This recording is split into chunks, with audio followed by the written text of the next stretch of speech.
Como será que a gente cria um ambiente propício para a inovação? Como é que a gente conversa com pessoas de diferentes públicos, opiniões, com diferentes histórias de vida? Como que a gente traz tudo isso para uma mesma empresa e mira num objetivo de negócio para alcançar resultados financeiros, para alcançar visibilidade, marca, enfim? Como que a gente faz tudo isso, né? Essa é a pergunta do milhão. Então a gente trouxe uma especialista hoje aqui que vai contar pra gente como que a gente olha para todo esse contexto, envelopa isso, entrega para as pessoas de uma forma que elas desejam, como elas vão ser tocadas por isso, como vão provocar mudanças. Pois é, tô falando bem bonito aqui porque esse episódio aqui, ele ficou muito bonito. A gente entrevistou a Carol. Ela liderou um projeto de transformação digital no maior grupo de mídia da América Latina, que é a Globo.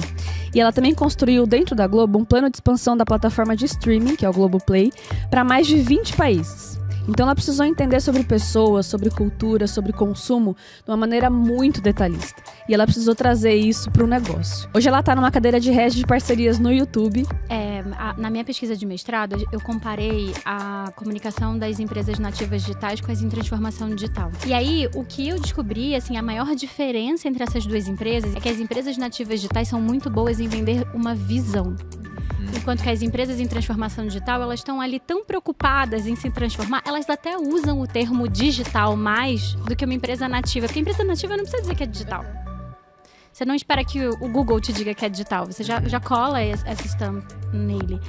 Mas as outras precisam dizer. Então, essa coisa de vender uma visão, acho que está muito ligada a esse posicionamento e a esse encantamento que você pode fazer para quem quer trabalhar, porque no final das contas você está oferecendo um propósito para a pessoa que está indo. Se você acompanha a gente, sabe que a gente está aqui gravando no auditório da Unimax, então Centro Universitário Unimax. Aqui você sabe que o seu futuro é na prática e você que é de RH, de remuneração, eles têm cursos também focados para esse universo, tem curso de BP, vale muito a pena conhecer o portfólio deles, clica no link que está na descrição aí para conhecer aí todas as possibilidades para você expandir os seus horizontes aqui com a Unimax. Quer conhecer então quem é a Carol? Executiva, mãe de 3, esposa, doutoranda. Quem que é a Carol? Fica aqui com a gente então que você vai conhecer um ser humano incrível e também com muita bagagem e conteúdo para você transformar também a sua realidade, o seu negócio. Gente, compartilhem, deem o like, assim a gente vai entender que esse conteúdo é relevante, que ele pode caminhar, trafegar para muito mais gente e a gente conseguir propor essas reflexões tão importantes para a gente ter efetivamente um debate em grupo que faça sentido para o que a gente está propondo por aqui. Que sensacional! Pronto, acho que você perdeu seu posto, a gente vai ter que pegar esse... Então vamos começar o episódio. Carolina Andrade, seja muito bem-vinda ao Quinto Dia Útil, podcast da carreira. Obrigada pelo convite. Estou muito feliz de estar aqui com vocês. Nada como o Taveira dizer assim, gente, por favor, começa logo, tem muita coisa boa. E é verdade, tem muita coisa boa. A Feira introduziu agora aqui e eu quero dizer, Carolina, a gente tem muita expectativa com essa conversa, mas primeiro, conte um pouquinho quem é você. Claro, bom, eu sou Carolina, eu venho do Rio, eu moro em São Paulo já há 12 anos, mas eu venho do Rio. O sotaque permanece aí. O sotaque permanece, embora quando eu vá pro Rio, as pessoas acham que eu tô super paulista, mas quando eu tô em São Paulo, elas me acham super carioca. Então eu fico naquele não lugar, né? Eu não sei nem se eu sou de um lado, nem se eu sou do outro. Mas eu já moro aqui há 12 anos.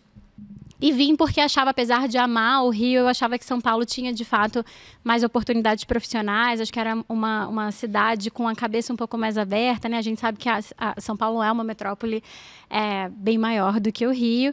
Tive meus 3 filhos por aqui, meu marido é espanhol, então acho que a gente, de alguma forma, se encontrou por aqui. E agora acho pouco provável que eu deixe São Paulo, pelo menos pelos próximos anos, apesar de querer me aposentar em Ipanema ainda. Tenho esse...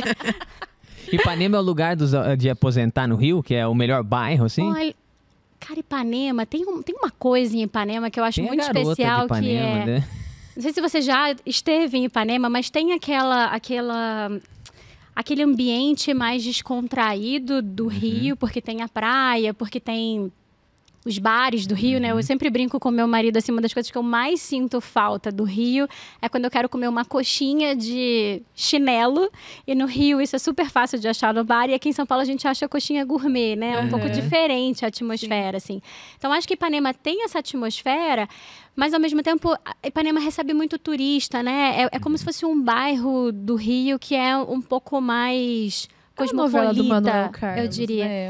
Manuel Carlos tá lá no Leblon, Leblon, assim, eu deixo o Leblon pro Manuel Carlos e fico um pouquinho antes, assim, deixa Copacabana com a Madonna, Leblon com o Manuel Carlos e a gente fica com a Carol. Exatamente, pronto.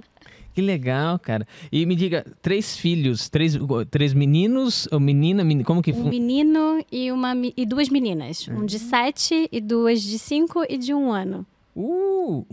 5 e 7. 5 e 7. Como é o nome do menino? Miguel. O Miguel tem 7 anos. 7, a Manu tem 5. Manu. E a Marina tem 1. Marina. E você sabe que eles iam nascendo e as pessoas falavam assim, mas vai ser todo mundo com M? Eu falava, não, gente, coincidência. Aí quando a Marina nasceu, eu falei, todo mundo com M, né? Pra ter uma coerência. Coerência. Você queria, de fato, mas falou, eu não vou mostrar que é um plano, não. Deixa acontecer. Subjetivo. Assim como eu sempre quis ter 3, eu falava pro meu marido, eu sinto que... A gente já tinha 2, eu falava, eu sinto que tem alguma coisa faltando nessa mesa de jantar, tem mais um lugar. Ele falava, compra uma planta. Ele até tentou, né? Mas no Ele fim... tentou, mas não rolou. Mas, Carol, tem uma questão, uma curiosa sua, assim, não sei se você vai lembrar que você contou pra gente, mas você tem uma história engraçada de uma grande vergonha da sua vida também, né? Que tem a ver com um peito de frango que passou aí. Que susto. Achei que eu ia provocar você agora. Ela não queria contar. A Fernanda falou, ai.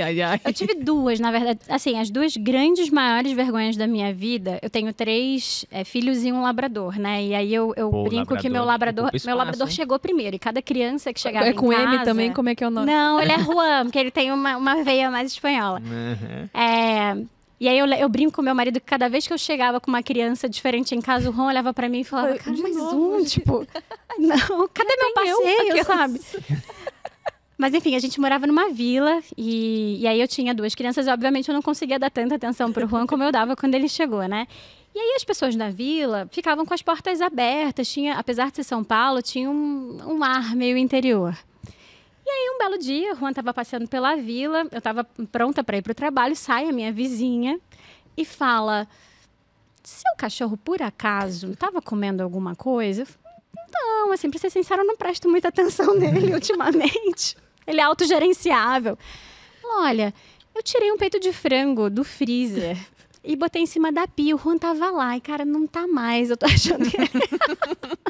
Ele roubou. Eu acho que ele comeu meu almoço. Cara, que vergonha, que vergonha. E a minha sorte é que ela tinha cachorro, né? Então, tipo, uma pessoa que também tem cachorro e grande entende isso, mas... E aí eu super me prontifiquei a comprar o almoço dela. Ela falou, não precisa, mas a gente tem essa dívida na vida. O Juan já com a barriga cheia. Aí quando eu olhei pra ele, ele tava com aquela cara serena. Eu falei, cara, foi ele. Você comeu, né, Fran? Foi exatamente ele. Mas enfim, essa foi a primeira. E eu achei que nada superaria esse momento. Até um dia que a minha filha mais nova tinha 2. Eu não tinha 3 ainda, eu tinha 2, o mais velho e a mais nova. E aí eu tinha vindo de um dia de trabalho super difícil, tinha ido tomar banho e tinha deixado ela falando com a minha mãe por WhatsApp, porque para me dar tempo de tomar banho, a gente tem essas estratégias. Bom, aí fui lá, saí do banho, tô vendo ela falando com a minha mãe, de repente eu ouço, meio que vejo que tá um silêncio, só ela falando, e eu saí de toalha para ver o que estava acontecendo.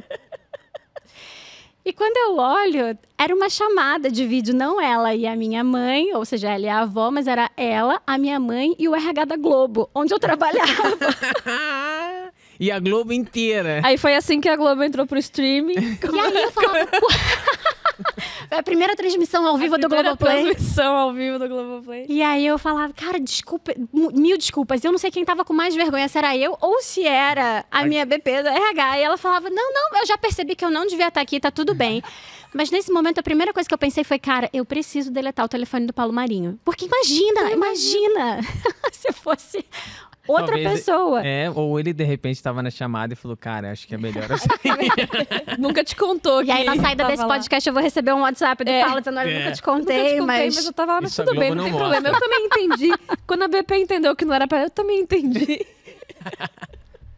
Cara, essas coisas. Você sabe que esse negócio de live de criança fazer, né? Teve um famoso no Instagram, né? A menininha a mãe tomando banho, né? A criança abre a live no Instagram assim, começa. Aí daqui a pouco começa, a galera não sei o que, liga, não sei o que, até que alguém abre a porta e fala, cara, meu Deus do céu, você tá na internet, cara, na boa, continua, você tá fazendo um maior sucesso. Cara, que legal. Então, Globo, quanto tempo de Globo até chegar no Google? A minha primeira experiência profissional foi na Globosat, né? Grupo Globo, mas não foi na Globo especificamente. Eu fiquei 4 anos e pouco ainda no Rio. Globosat é como se fosse uma... A Globosat era o braço de televisão por assinatura da Globo. Ah, tá. Mas eram empresas diferentes, né, naquele momento. Eu trabalhava no Canal Brasil. E aí eu fiquei 4 anos e meio, mais ou menos. Fui para Oi. E aí da Oi eu percebi que São Paulo ia acontecer na minha vida em algum momento. Assim, acho que esse, na verdade, é um dilema que muita gente que mora no Rio enfrenta. Continuar no Rio e lidar um pouco com a limitação que você tem de mobilidade, ou aceitar que você vai para São Paulo, que o Rio que São Paulo vai ser uma etapa da sua vida e perseguir um caminho de crescimento, né? Bom, eu decidi ir para São Paulo. Trabalhei na Vaia, com a programadora que distribui Nickelodeon, MTV, Comedy Central. De lá eu fui pra Globo. E aí fiquei 8 anos e pouquinho. E aí fui pro Google. Que é onde eu tô hoje. E o que você carrega, assim? O que te marcou na Globo? Que é algo que você carrega pra tua carreira e que você trouxe pro Google? E eu não sei se essa passagem também traz muito da tua experiência. Conta como isso. Não, e também como assim, né? Ter o telefone do Paulo Marinho. Todo mundo trabalha na Globo, tem o telefone do Paulo. Pô... Calma aí, cara. Ela vai depois contar a posição que ela tá e você vai entender. Na Globo eu entrei na área de negócios internacionais. Eu trabalhava antes na Viacom, que era uma programadora internacional. Pensem que eu vim de um canal que era super local, né? Era hiper local, que era o Canal Brasil, focado no cinema brasileiro. Aí eu fui para Oi e comecei a lidar com as programadoras internacionais. Fui trabalhar numa programadora internacional e eu acho que a grande beleza da Globo, o meu grande amor pelo trabalho que eu desenvolvi na Globo, vem exatamente por essa abertura de mundo, eu acho, né? Porque quando eu comecei a trabalhar por lá, eu era vendedora das telenovelas e séries e filmes e os canais internacionais da Globo para a Europa. Então eu viajava bastante para tentar trazer parceiros que fossem relevantes para essa exportação. E aí, logo depois disso, em vez de ser vendedora, eu fiquei responsável por produto, né? Como é que a gente produtifica esses produtos que são pensados para o mercado doméstico, como é que a gente dá ali um flavor internacional, como é que a gente edita, como é que a gente faz com que esses produtos consigam viajar.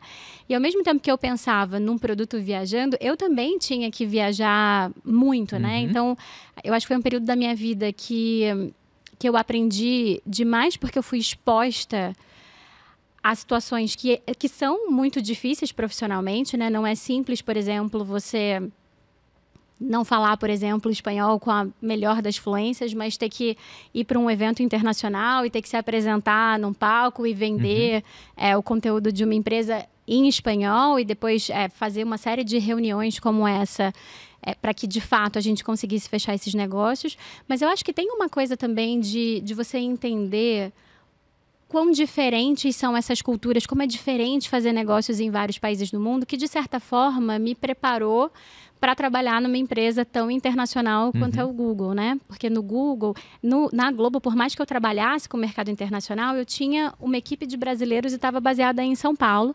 E todos os meus stakeholders internos eram também brasileiros, né? Eu ficava muito na ponte Rio-São Paulo para conseguir fazer meus projetos acontecerem internamente. No Google é explicar quem é um parceiro do Brasil para um indiano que mora na Califórnia e que não sabe muita coisa da América Latina. Então, eu acho que, de alguma forma, essa ponte me preparou um pouco para esses diálogos que hoje eu preciso travar no Google. Vamos falar de produto, então, porque essa parte é interessante, né? O SBT trazia muitos produtos de fora e embalava. A Globo já não. A Globo tem uma produção muito própria. Acho que dificilmente. Séries, talvez. Aquelas séries que aconteciam de domingo, como Lost, ou aquela 24 Horas. Eu lembro de algumas coisas assim, mas não. Mas a Globo exportou as novelas mas aí que é o da ponto. Globo. Porque as novelas são exportadas. Portugal recebeu muita coisa, né? América, aquela novela América, tipo. O produto nascia pronto para ser exportado ou essa embalagem que você disse que dava esse trabalho? Que trabalho é esse de fato? Fiquei curioso agora porque o produto já existe. Você não vai chamar o ator para fazer de novo ou chama? Não, você não chama o ator para fazer de novo. Assim, de fato, a Globo tem uma produção incrível, né? Quando você vai nos estúdios e você vê a qualidade da produção da Globo, e não só quando a gente fala de produção, não só uma produção artística, de texto, mas de fato você precisa ter um corpo de produção, uma logística de produção muito eficiente para dar conta de uma quantidade de horas tão grande quanto a que você faz nos estúdios. Mas, de fato, a Globo é uma empresa focada no mercado doméstico, né? A Globo é um grupo empresarial gigante focado no Brasil, porque o Brasil é um mercado enorme, é o maior mercado da América Latina, um dos principais mercados do mundo. O que a gente fazia, na maior parte das vezes, era olhar para essa produção que existia. Em alguns momentos a gente conseguia influenciar algumas decisões, sim, lá no início do projeto, mas muitas vezes a gente pensava um pouco como é que a gente editava, como é que a gente dava maior prioridade a um determinado núcleo, como é que a gente talvez diminuía um pouco a exposição em mercados, por exemplo, que não compravam muito humor em um produto como esse, porque o humor tende a ter uma pegada um pouco mais local na maior parte das vezes, pra né? Contextualizar, né? Como é que você diminui um pouco essa pegada de comédia para eles continuarem então era edição fazendo pura parte do produto que já existe. Na maior parte dos casos, sim, havia um trabalho de edição, havia uma equipe que entendia muito dos mercados internacionais, que pegava muito feedback dessas reuniões que a gente fazia com parceiros, estudava a grade do parceiro para adequar o conteúdo e esse poder viajar. Então você teve que assistir muita TV também, lá de fora, assim? A gente assistia muito, a gente entendia a grade de programação, a gente se engajava constantemente com parceiros e alguns parceiros, quando entendiam que o texto, o criativo tinha muito valor, mas que a produção precisava de um toque mais local, eles se engajavam em acordos de coprodução, por exemplo. E a gente já teve coproduções com Portugal, em que a gente tinha o corpo criativo da Globo e uma produção e atores portugueses para a gente dar essa mescla e fazer esse produto acontecer. Quando ele ia para outros países, Portugal, por exemplo, rodava na nossa língua, o nosso sotaque, mas para outros países, é dublagem que tinha em cima disso? Dublagem, em muitos casos, por exemplo, na América Latina, é dublado. Existem alguns países, principalmente os europeus, em que a dublagem... em que, na verdade, a dublagem não é tão bem aceita, né? Porque eles têm, sei lá, na Alemanha, por exemplo, legendagem não rola, dublagem também é uma coisa que parece um pouco estranha. Então, quando a gente vendia, sei lá, documentários, às vezes tinha um voice-over, sabe? Tinha... Às vezes você tinha ali algumas soluções um pouco diferentes daquelas que a gente estava acostumado. Qual era o grande desafio aqui do ponto de vista de negócio? Como é que você dubla... Porque dublagem é caro. Muito difícil fazer. Para um mercado que não aceita legendagem, mas que, ao mesmo tempo, é um mercado pequeno. Pensa nos mercados europeus, são super fragmentados, com línguas próprias, né? Se você tem, sei lá, uma dublagem em italiano, como é que você monetiza isso em outros países do mundo? Era difícil. Então, o espanhol era muito fácil, porque a América Latina é muito grande, porque depois a gente podia tentar a Espanha, por exemplo. Mas tinha determinados idiomas que esse trabalho se tornava um pouco mais complexo, porque você não conseguia chegar num break-even, né? Que coisa legal. Olha, você está falando uma língua. É interessante pensar sobre isso e num produto que, na teoria, não é... Ele é palpável, sim, pela quantidade de frames que a gente tem na frente da TV, os olhos captam, mas não é isso aqui, né? E é um negócio muito de sentir o mercado e de fazer as... Já errou muito em apostas, assim, com mercados? Já. Tem caso que pode contar algum, assim, de aprendizado, que foi assim, putz, esse mercado, quando a gente achou que tal produto caberia... Eu acho que o maior aprendizado pra gente era não necessariamente aquilo que é um sucesso no Brasil vai ser um sucesso internacional. A gente teve, sim, casos... Por exemplo, Avenida Brasil, se não me engano, é a novela mais exportada da Globo. Foi um sucesso no Brasil e foi também um sucesso no mercado internacional. E, de alguma forma... Existe um diálogo, né? Assim, o track record que você monta no Brasil, de alguma forma, serve como referência para os mercados internacionais saberem que aquela é uma produção interessante e relevante. Mas já teve casos, por exemplo, de sucessos no Brasil que eram locais, pensa, sei lá, numa gravação que tem como ambiente o interior do Nordeste. Tem ali traços mais locais da nossa cultura, do que a gente é capaz de compreender. Gente, né? Que não necessariamente a gente consegue exportar. Mesmo em Avenida Brasil, por exemplo, alguns países diziam assim pra gente, puxa, mas tem um lixão no início da novela. Não é bonito, não é alguma coisa que sobre a qual a gente discuta por aqui. Então, é sempre um jogo de aquilo que causa identificação. E aí a gente sabe que as melhores histórias são as histórias que tratam de sentimentos universais, né? Assim, por isso que a gente tem tantas histórias de vingança, por exemplo. Você tem lá o Conde de Monte Cristo, que conta essa história. E se vocês olharem para algumas novelas, elas são o Conde de Monte Cristo. A sequência com dos outros atores, ali. com outros personagens.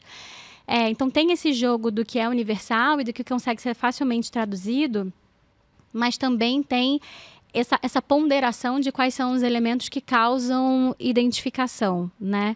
E que repudia também, que é o momento que você fala, cara, não me identifica, não quero mais. Aquilo que aproxima e aquilo que distancia.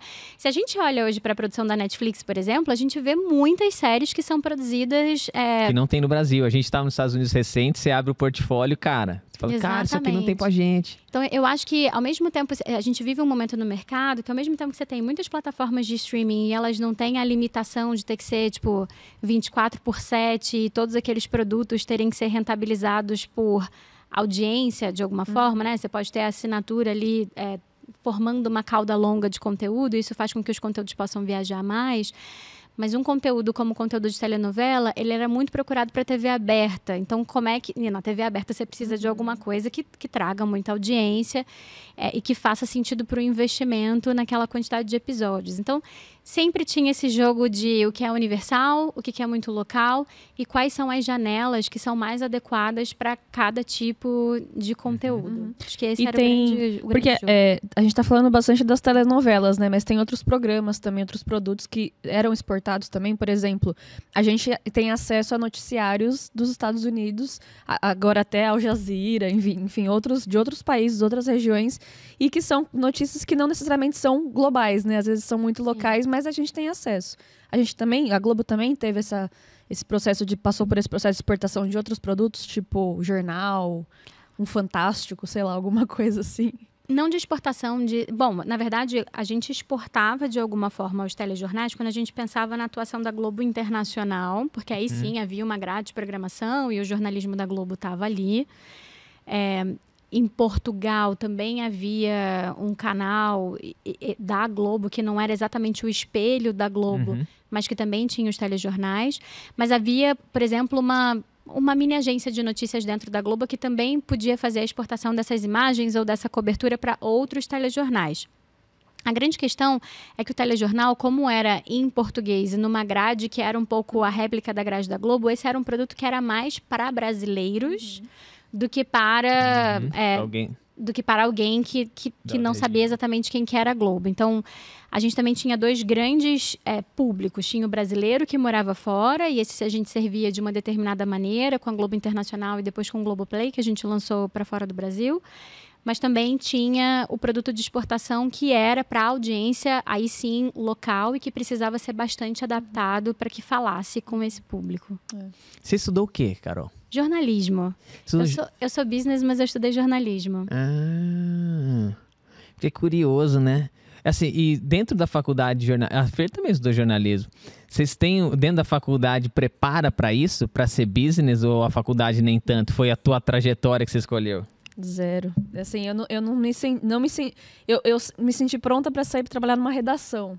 Em TV ainda olhe lá, rádio olhe lá, porque até por questão de recursos, né, de numa emissora, uma coisa assim, o aparato ser muito mais tecnológico já do que aquilo que às vezes tem em algumas universidades, né?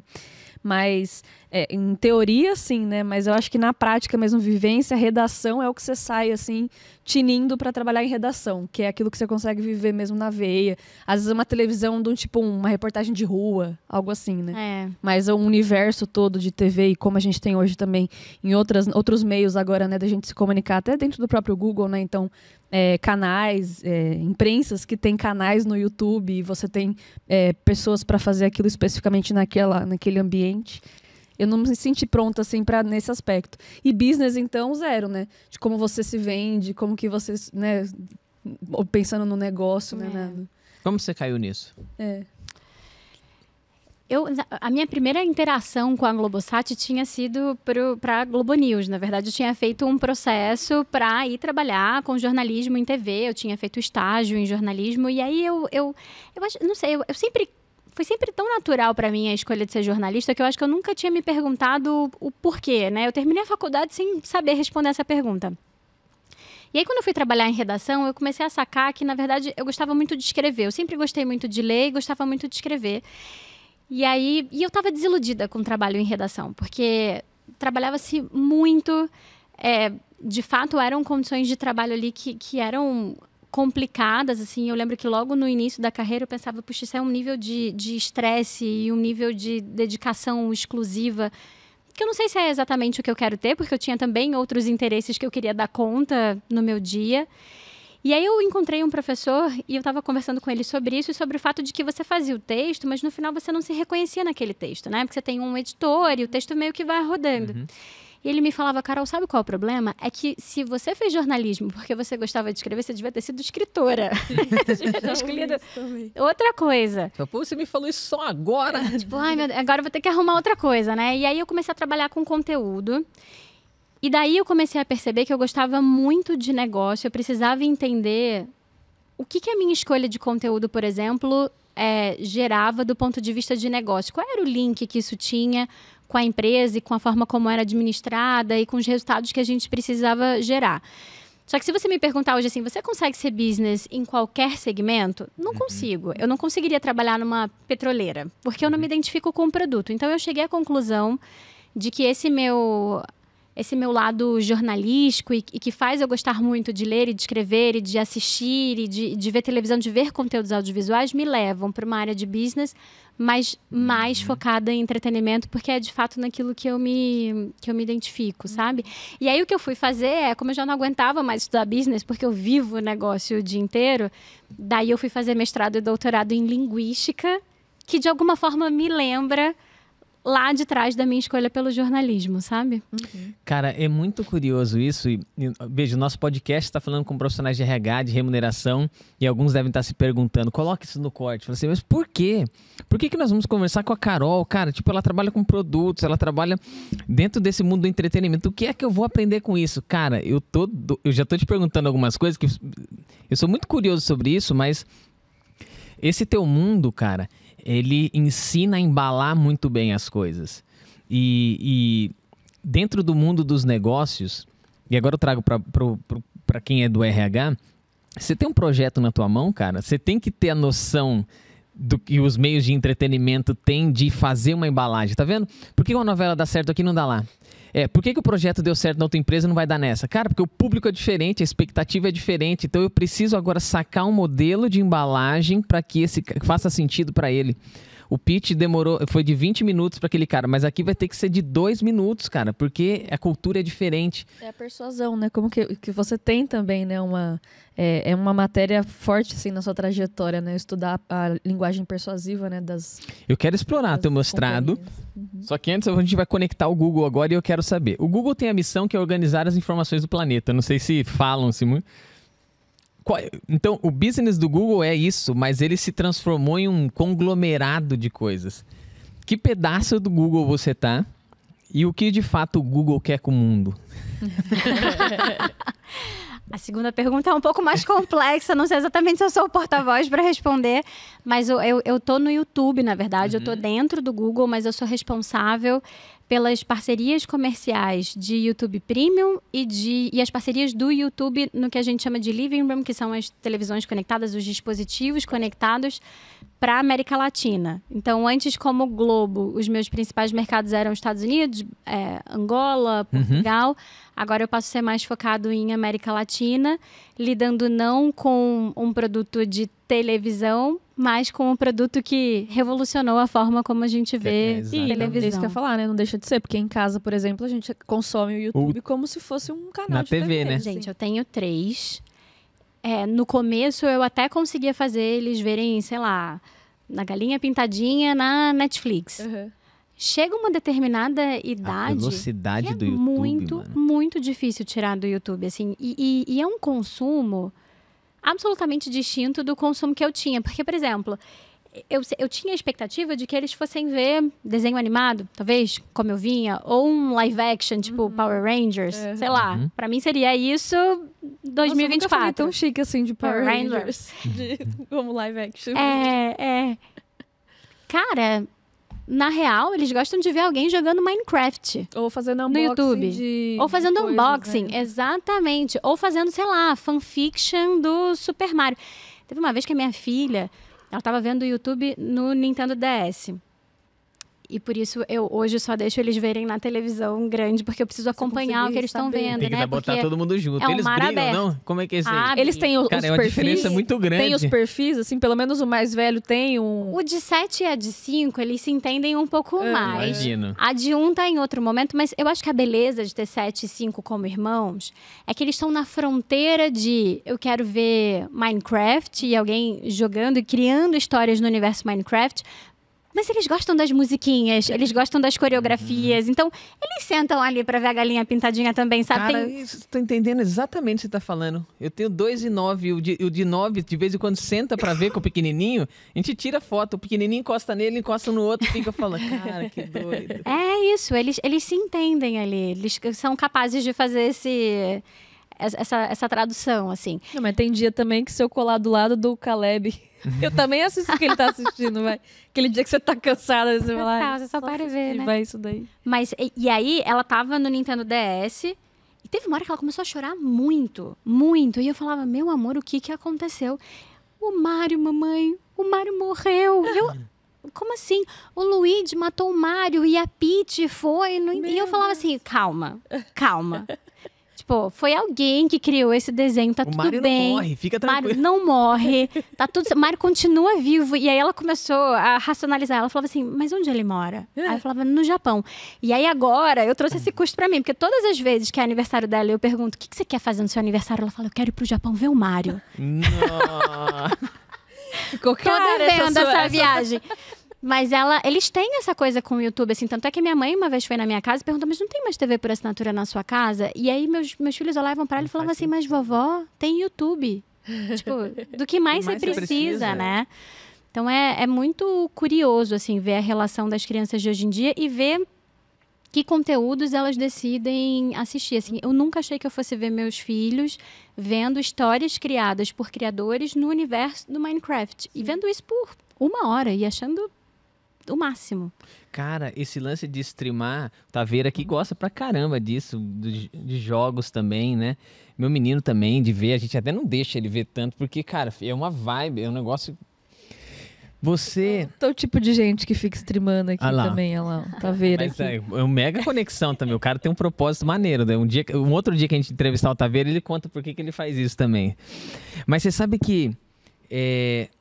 Você navega, você tá num produtaço, que pra gente é o nosso canal, né?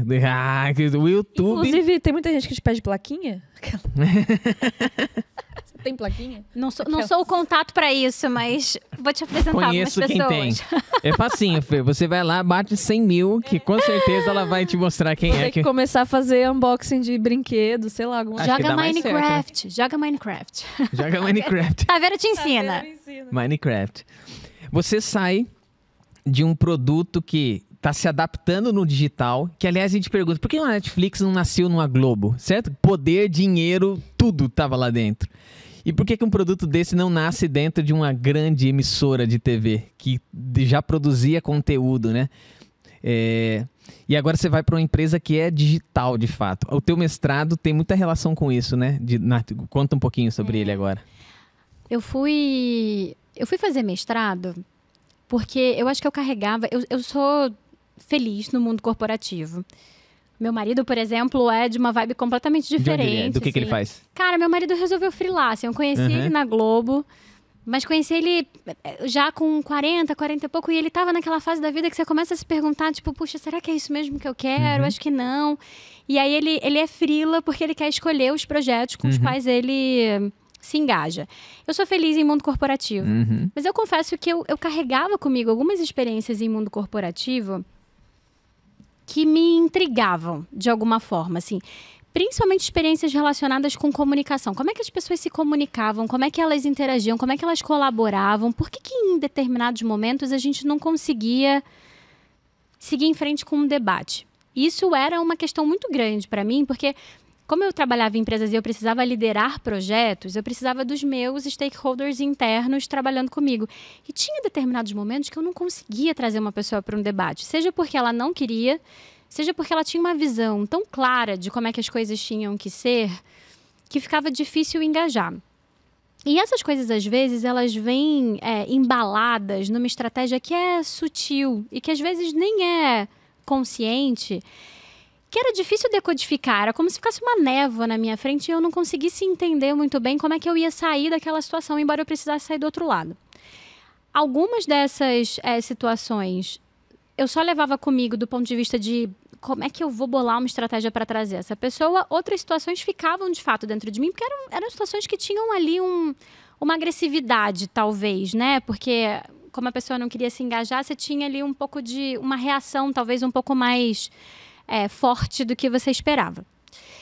E aí, eu brinco muito com o meu orientador que eu tinha 2 caminhos. Ou eu ia fazer terapia, ou eu fazia mestrado. E eu acho que eu resolvi ir para o mestrado porque eu sentia que essa era uma dor coletiva, sabe? Tinha, sim, talvez alguma questão em mim que trigava um pouco de por que essa era uma questão tão importante para mim. Mas eu sentia que muitas pessoas se sentiam, às vezes, pouco produtivas, eficientes ou com uma geração de impacto menor do que gostariam de ter, porque não conseguiam sair do outro lado em situações como essa. E aí eu fui fazer mestrado, porque eu queria entender um pouco mais. Eu fui fazer linguística, que é, na verdade, mais específico do que comunicação, exatamente porque eu queria começar a sistematizar e a entender o que acontecia nessas situações. Vou dar um exemplo para ficar um pouco mais claro, assim.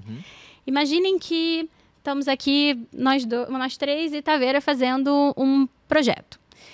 E aí eu quero tirar com a Fer uma dúvida específica de alguma coisa que a gente fez uma reunião e eu continuo tendo a mesma dúvida e eu acho que faz mais sentido a gente conversar aqui para eu tentar decodificar aquilo que você está me dizendo. Vou lá, mando um e-mail só para a Fer, informal, dizendo, puxa, eu estava pensando naquilo que você me disse X, mas eu acho que Y tem um caminho. O que você acha? E aí, Fer, na hora que vai me responder, copia todos vocês, mais o auditório da universidade. E a primeira frase da Fer é: eu acho que você não está entendendo. Vocês concordam que isso... E aí explica. A Fer explica para mim o que está acontecendo, mas de alguma forma ela não valida a minha pergunta. Ela só reforça o ponto de vista, expondo o meu caminho, mas sem validá-lo, e me colocando ali num debate na frente de várias pessoas que estão ali escolhidas estrategicamente para apoiar aquela visão. Vocês concordam que isso acanha? Isso acaba com qualquer debate, né? E aí, aí você vai ser, ou vou pra porrada ou faço terapia. Aí você vai ter que fazer a segunda escolha. Fala, filha da mãe. O que eu faço numa situação como essa? E aí, o que essa situação quer dizer? Porque à primeira vista, sou estranho, né? Você consegue perceber ali que tem alguma coisa errada, mas aí você pode pensar, puxa, eu acho que eu fiz uma pergunta besta. Acho que aquilo que eu falei não sei, não tinha substância, por isso eu recebi essa pergunta. Você tem 2 caminhos possíveis. Ou você continua com a pulga atrás da orelha e vai tentar pensar em outro caminho para debater, ou você se cala, porque de fato a resposta que você recebeu é: compra aí a minha visão de mundo e fica quieta. Ou você vai procurar outros stakeholders para tentar fazer com que a sua dúvida de fato seja respondida. E aí eu quis ir para a linguística porque eu quis entender essas dinâmicas da comunicação. Assim, por que as pessoas fazem isso? O que elas estão fazendo, na verdade, quando elas fazem essas escolhas? E aí eu aprendi, por exemplo, que quando você começa um e-mail dizendo: eu acho que você não está entendendo, tem uma estratégia aí que é de deslegitimar a pessoa que te fez a pergunta. Porque sim, eu estou entendendo. Eu só não concordo, né? Tipo, você deslegitima. Para deslegitimar a pergunta, você deslegitima de alguma forma a pessoa. A segunda coisa tem uma falácia que é a falácia eu esqueci o nome exatamente dela, mas é quando você apela à maioria. Então, assim, se todos nós achamos isso, é porque é isso. Mas, na verdade, todos nós podemos não ter visto uma questão por um determinado ângulo, né? E tem uma terceira, que isso acontece muito em empresas, vocês certamente já passaram por esse tipo de situação, que você pergunta alguma coisa para uma pessoa e tem a falácia da autoridade, que deixa eu chamar uma pessoa aqui que muda a dinâmica de poder, porque é maior do que todos nós, e diz assim: porque o fulano quis assim. Mas o fulano não está na conversa. Será que se a gente mostrasse esse outro ângulo, essa pessoa poderia comprar? Então, eu queria muito sistematizar isso e conseguir enxergar esse tipo de coisa de uma forma mais clara. E aí é engraçado, porque 3 anos depois, hoje eu sinto que nas interações que eu tenho, É claro que essas interações ainda de alguma forma ficam em mim, as que são mais difíceis eu conseguir seguir para um debate, mas eu tenho a sensação de que eu consigo enxergar de forma mais clara o que me está sendo dito e quais são as estratégias para a gente não seguir em frente com a resposta a uma determinada pergunta, que no final das contas é o objetivo, vamos debater isso aqui, vamos tirar todas essas outras camadas. Pode ser que não faça sentido, mas vamos debater porque é um assunto importante para a gente seguir em frente com o projeto, sabe? Puxa, cara, você tá me fazendo pensar. Hoje, a galera do debate nos canais, nos streams, eles seguem um protocolo. Você sistematizou isso. Minha primeira pergunta é, a partir do momento que você sistematiza, você cria um processo. Qual é o teu objetivo? Criar um processo para ensinar as pessoas a lidarem com esse tipo de coisa e entenderem os pormenores? Ou, de fato... Porque a academia tem um pouco disso às vezes. Ou, de fato, para entregar para a academia dizendo assim, ó, desvendei o mistério do negócio, fica com o meu trabalho, parabéns. Eu acho que eu não consigo. Eu acho que eu gosto tanto da minha vida profissional e tanto da minha vida acadêmica que eu preciso fazer um intercâmbio entre as duas. Mas eu te diria, eu acho que o meu principal propósito, se a gente pensar nos tempos polarizados que a gente anda vivendo, que as pessoas não conseguem mais debater, né? E de alguma forma... As mídias sociais, elas têm um lado muito legal de dar voz às pessoas. Então, a gente vê, por exemplo, vários movimentos que surgiram a partir do movimento do surgimento das mídias sociais, que são super importantes. Por exemplo, o movimento Me Too, que ganhou muita exposição a partir das mídias sociais, mas elas também têm um lado que a gente tem que ficar muito ligado, que é, se eu discordo da Fer, eu simplesmente bloqueio a Fer. E eu fico ali numa câmara de eco ouvindo só opiniões que são parecidas com as minhas, porque a gente tem perdido essa capacidade de entender que o que a Fer está dizendo pode ser tão válido quanto aquilo que eu estou dizendo, apesar de eu discordar da Fer. Tem uns caras na linguística que propuseram uma coisa que eu acho sensacional. Tem um livro chamado Metáforas da Vida Cotidiana e eles mostram um pouco como é que as metáforas, a forma como a gente enxerga as coisas, faz com que a gente tome um determinado caminho de atuação que a gente nem se dá conta às vezes. Vou dar um exemplo para vocês, bobo. Antes do episódio começar, você estava tentando tirar uma selfie, a gente estava aqui, fazendo uma ginástica para tirar, e aí o Taveira falou... Deixa que eu tiro. E aí a Fer disse assim, você tava aqui fazendo essa ginástica só fingindo que você não conseguia para fazer ele se mexer. Isso em linguística se chama pragmática, que é assim, se eu digo, ai gente, tá quente aqui, né? A outra pessoa entende. Tome providência de, por favor. Abre a janela. E aí a pragmática pensa que falar também é agir. Porque você causa uma atuação no outro. Então, a metáfora tem muito a ver com isso, né? Tipo, como é que eu enxergo uma determinada situação e como é que a forma como eu me comunico vai, de alguma forma, moldar aquela situação. E aí, eles têm uma sacada que eu acho genial, que eles dizem o seguinte, a metáfora que norteia a forma como a gente enxerga o debate é discussão é guerra. Pensa nas palavras que a gente usa. Qual vai ser a minha estratégia para vencer um debate? Como é que eu vou me defender dos seus argumentos? Vocês percebem que as palavras que a gente usa são palavras que são ligadas à guerra. E ele faz uma provocação que eu acho genial no final, que é, e se a gente olhasse discussão como uma dança e não como uma guerra? Como é que a gente se comportaria num debate? Será que eu não seria capaz de perceber que não precisa ser um jogo de soma zero? Eu não preciso ganhar para Fer perder. Eu posso entender que o argumento dela é legítimo. Às vezes a gente está falando aqui de coisas que não seguem exatamente a mesma linha, mas as duas podem ser verdadeiras. Só que você pode ter alguma coisa que é mais adequada para uma determinada situação, para um problema ou para um projeto, do que outra. Ou pode haver mais prontidão para um determinado ângulo do que para outro. Então, eu acho que o meu propósito, no final das contas, é fazer com que a gente perceba que, juntos, que não precisa ser soma zero. Que a gente pode colaborar e a gente pode chegar numa terceira via, ou a gente pode entender que a gente tem visões de mundo diferentes, mas a gente conseguir se validar e entender que ambas são relevantes, sabe? Isso é muito importante. Cara, isso tem muito valor nos dias de hoje, porque esses dias eu vi dois caras, cada um tem a sua turma nos seus canais, era um cara mais conservador e um cara da esquerda, assim. Então, nos seus canais, eles têm os caras que seguem, eles falam de tudo. E, de repente, bota os dois junto. Quando eu coloco os dois juntos, cara, eu preciso adjetivar você e eu preciso dizer que nada do que você faz tem credibilidade. Tipo, eu preciso te humilhar, cara, na frente do outro. E não é necessariamente assim. Eu acho que eu não sei onde a gente vai chegar desse jeito, mas não é Brasil esse problema é mundo, polarizou. Você sabe que a gente fala muito do Byung-Chul Han, já ouviu falar desse cara, né? Então ele fala um pouquinho disso, eu acho que é dentro da sociedade do cansaço, um pouquinho da criação de anticorpos que a gente tem que ter quando eu escuto você dizendo, Emerson, eu não concordo com isso, por conta disso. Eu falo, tem alguma coisa.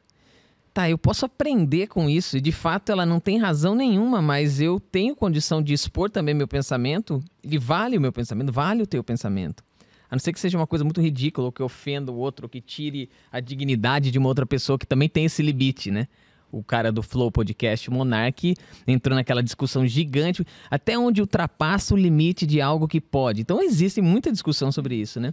E até as relações de poder que se estabelecem, né? Porque a partir do momento em que eu exponho a minha opinião ou que eu posso estar me colocando numa posição vulnerável, ou eu me sinto tanto no poder que eu posso expor e contrariar aquilo que está sendo dito no... Então, assim, ou eu me sinto numa posição, assim, de que eu me retraio e eu não vou me abrir, não vou me posicionar. Ou eu te calo. Ou eu vou calar você porque eu quero restabelecer o poder aqui e ele tem que ficar comigo, né?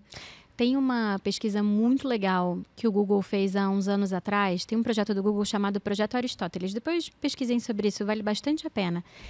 Era um projeto global com vários times de alta performance e também de baixa performance para entender o seguinte, quais são os elementos, como é que a gente incentiva a alta performance num time? Quais são os elementos mais importantes? E aí tinha lá um corpo de psicólogos, linguistas, tinha uma galera acompanhando um pouco os dados para tentar dar forma para aquilo. E a grande descoberta do Google foi que um dos principais elementos de um time de alta performance, não é só esse, mas esse é um dos principais, é a segurança psicológica. Segurança psicológica significa que as pessoas entendam que elas têm tempo de fala, e que elas entendam que aquilo que elas falam é respeitado e considerado. E aí você precisa cuidar de várias coisas, né? Você precisa cuidar das dinâmicas de poder numa determinada reunião, você precisa garantir que todo mundo tenha espaço para falar, você precisa garantir, por exemplo, que o debate vai seguir numa linha que seja de respeito, embora a gente não precise necessariamente concordar. Porque tem as pessoas elas tendem a achar que a gente precisa chegar num consenso num debate. E não necessariamente. Tem um filósofo também, que eu acho incrível o trabalho dele, ele chama Isaiah Berlin. E ele diz uma coisa que também ressoa muito nessa conversa, que você pode ter conceitos, pensem nos conceitos da Revolução Francesa, tem dois ali, igualdade e liberdade, que se você olhar sob um determinado ângulo, eles são concorrentes. Porque se você é livre, numa visão liberal, você deveria ser livre para ser quem você é. Se isso é verdade, você não é igual a todo mundo, né? E se você quer impor uma visão de que todo mundo é igual, e aí cadê a liberdade, o livre-arbítrio? Então, não necessariamente duas coisas que são verdade e desejáveis concorrem para a mesma direção. Eles podem ir para direções opostas. E acho que a beleza do debate é a gente começar a perceber que isso é possível. Se isso é possível, não é um jogo de soma zero. É, de fato, a gente entender o espaço do outro, validar o espaço do outro e começar a definir aquilo que talvez faça sentido para um determinado momento, mas talvez um outro caminho que possa fazer sentido para o futuro. E o que a gente tem que acompanhar para entender, para definir que a gente está calibrando as nossas escolhas da forma correta, sabe? Sim. Eu acho que a gente foi para uma polarização de certo e errado que não dá conta da complexidade do mundo de hoje. E da necessidade de consenso que não necessariamente precisa ter, e de que se eu discordo eu não gosto de você e que eu mereço ser cancelado. Sabe, eu estava vendo um debate esses dias, tinha um islâmico e um cristão, e... Bom, veja só, e que interessante agora, depois de você contextualizar, vai ser fácil dizer. Não há como ter um consenso. Mas não significa que um vai dar um tiro na cara do outro, que vai jogar uma bomba ou vai derrubar um prédio. Porque o islâmico ele vai olhar para o que o profeta dele diz no Alcorão, por exemplo, e vai dizer que Jesus não é Deus. E o cristão vai olhar para a Bíblia e vai dizer que Jesus é Deus. Nesse ponto, um dos dois está certo. E o que eles têm que dizer é, cara, aqui a gente discorda. Não significa que eu não gosto de você ou que a minha religião está certa ou não. Porque se a sua estiver certa, eu estou no inferno. O outro diz, então se a sua estiver, eu também estou. Acabou. Próximo se o Porta dos Fundos tiver razão, nenhum deles tem. É uma religião lá da Polinésia e acabou. Mas você sabe qual é o ponto? Mas agora eu preciso descredibilizar você. Não, cara, aqui acabou. Próxima pergunta. Tudo que rolar aqui dentro é polêmica, cara. É um negócio que não vai colher um resultado. Eu preciso ir para a próxima, eu preciso fazer isso aqui caminhar. Você trabalhou então com o mercado americano, tá muito agora, você tá na América Latina, mas conectada. Você acha que os americanos são mais diretos? Eu não estou dizendo, polarizado também, a gente vê tudo isso. Mas eu vejo num discurso... Europeus, Fê, você que teve experiência na Suíça, eu vejo que nós brasileiros, por exemplo, sabe, a gente ensaboa muito para dizer, cara, não gostei do que você disse para mim. Uhum. E eu vejo esses caras lá fora, eles se resolvem melhor assim. Você também percebe isso? Acho que são mais diretos e acho que são... Talvez, tô tentando decodificar, eu nunca parei para pensar muito nas razões, tá? Mas o que eu sinto ao mesmo tempo, se a gente parar para pensar, por que a gente dá muita volta para dizer que a gente não concorda? Porque tem ali uma questão emocional, né? Eu não quero chatear você. Exatamente, eu não quero chatear, não quero fazer você não gostar de mim. Mas ao mesmo tempo eu sinto que se a gente vai para um não concordo, a gente também tende a reagir talvez mais emocionalmente do que eu vejo uma empresa americana reagir. É claro que aqui eu estou falando de uma relação com uma empresa americana que está calcada em uma empresa, né? Tipo, então, eu estou falando da minha experiência com os meus pares no Google. A gente tem que decodificar aí o que é a cultura americana e o que é a cultura de uma empresa que descobriu que segurança psicológica é um dos elementos principais de uma cultura de alta performance. Mas o que eu noto é uma facilidade, talvez um conforto maior para dizer concordo e discordo, sem cair talvez num viés emocional que a gente na América Latina tem mais. Não sei o que você sente com eu vejo europeu. Que eles estão muito mais abertos ao debate, inclusive fazem plebiscito para questões muito básicas, assim, na Europa. Na Suíça eles fazem para decidir coisas do bairro, e aí tem uma votação, e quem perde não fica chateado, quem perde vai procurar entender o porquê que o outro lado ganhou, porque que a maioria pensa assim. E aí nasce um debate com o intuito de interesse genuíno, não com o intuito de eu quero ganhar a discussão e eu quero que meu argumento seja mais forte que o seu. Então eu vejo muito isso, assim, e isso faz com que eles estejam muito mais abertos a perceber o diferente e não querer combater o diferente. Agora sim, né? Parênteses do parênteses, né? Porque a gente tem N questões políticas, enfim, migratórias e tal, que estão acontecendo, que é um debate muito mais extenso que isso com relação ao diferente e aquilo que vem, às vezes, goela abaixo, né? Numa situação de guerra, numa situação extrema. Mas, no geral, eu acho que eles se sentem muito mais abertos a entender por um interesse genuíno de por que você pensa diferente. Sim. Eu quero...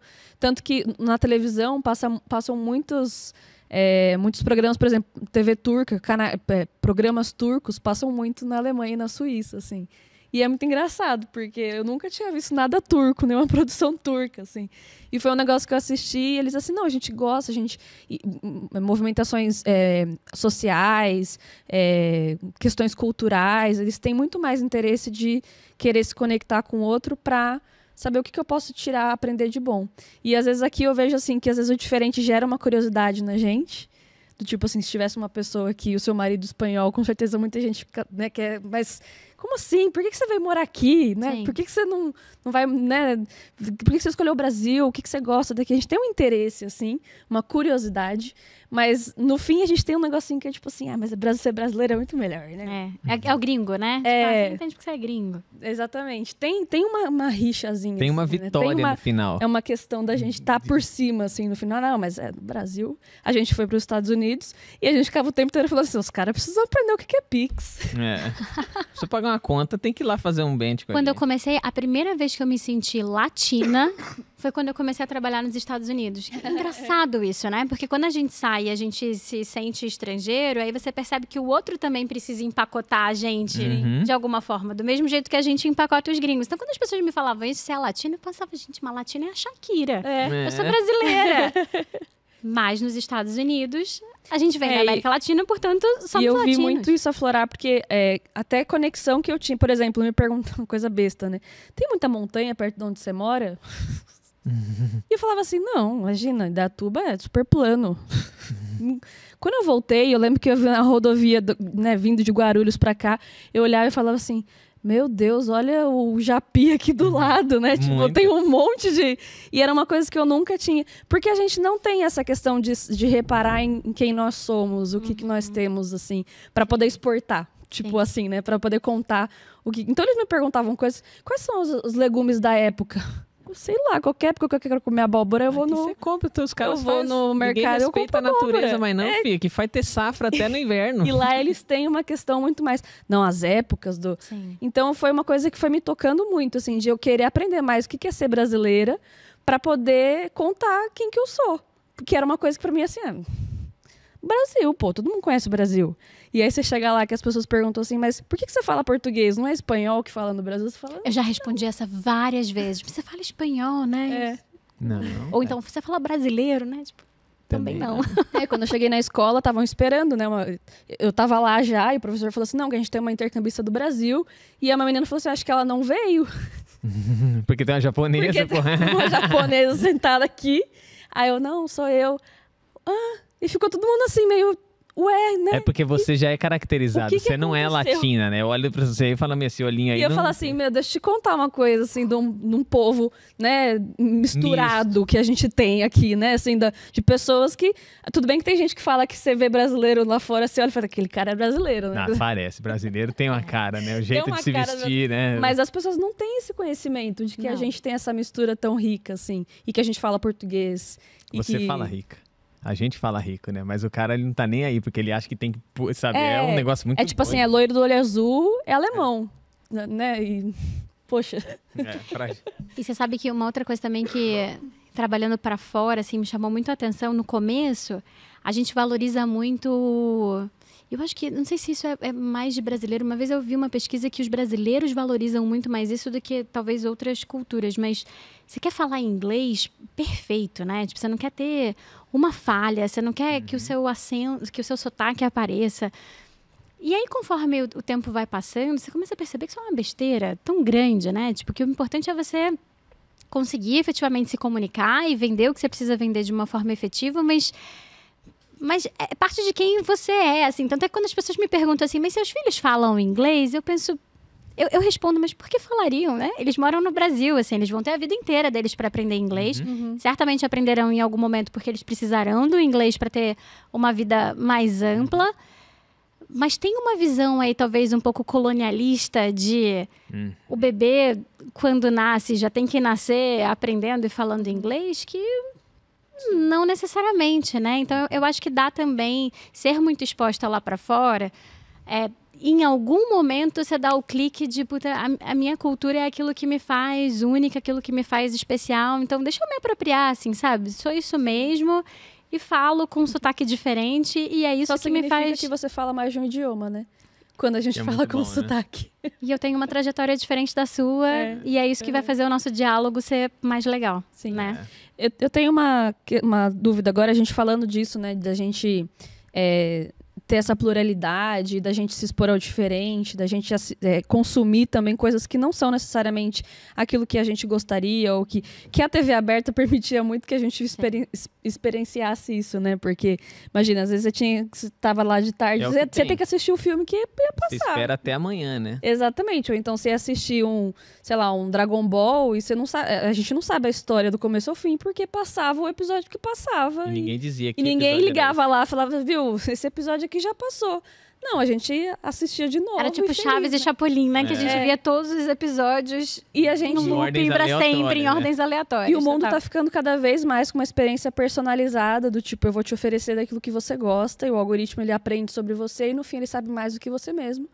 E aí, agora eu vou te oferecer, então, tudo aqui no conforto daquilo que está dentro da sua opinião. A gente olha para uma plataforma tipo o YouTube, por exemplo, e aí a gente estava falando, eu estava até pensando, acho que eu vou criar um perfil no YouTube lá de casa, que é nosso, assim, que é da casa. Comunitário. Pra misturar, entendeu? Porque isso aqui é uma coisa que eu odeio quando o João vem me assistir negócio de Excel no meu YouTube. E bagunça o meu algoritmo de uma maneira. O algoritmo acha que você gosta de Excel. Exatamente. E fica te apresentando. E aí eu tô lá querendo ver, sei lá, o meu resumo do 90 dias pra casar, qualquer coisa assim. E tá lá, aula de Excel avançado, não sei o quê. A única coisa de Excel que eu sei é pintar a coluna no stop. Bom, pra você se sentir feliz, o meu me oferece Minecraft. Olha lá.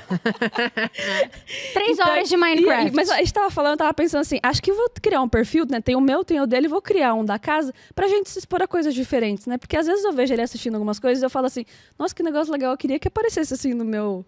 Algumas coisas assim também no meu YouTube, né? Mas isso é uma visão que a gente tem de fora, assim. Você tá dentro, né, numa posição estratégica no YouTube. Como é que é essa questão, assim? Há essa preocupação porque eu vejo você uma pessoa muito conectada com isso, né? Da gente também se enxergar, se entender plural e não viver na bolha e consumir mais daquilo e até estudar a linguagem da forma como você estudou pra gente se expor ao diferente e discordar. Tem essa preocupação, você vê essa preocupação assim também lá dentro? Vejo, existe muita preocupação de... Eu acho, na verdade, que o Google é uma empresa que se preocupa muito em relação a como é que a gente faz uma plataforma que abarque estas diferentes visões de mundo, mas, ao mesmo tempo, que não ultrapasse a fronteira daquilo que não é... Não vou nem dizer desejável, mas aquilo que é contra a regra do jogo, né? É o que aconteceu no Twitter, com o X, quando chegou agora, que ele mudou para a mão do cara, falou, tira todos os bloqueios, cara. Fica um negócio ridículo, assim, tem coisa que não dá mais pra você tá no ponto de ônibus ali, quando é um negócio que você consegue mais ver, assim, publicamente. Eu acho que uma das grandes discussões do mundo hoje, e aí não falando do Google especificamente, mas falando de uma discussão que a gente precisa ter como sociedade, que é...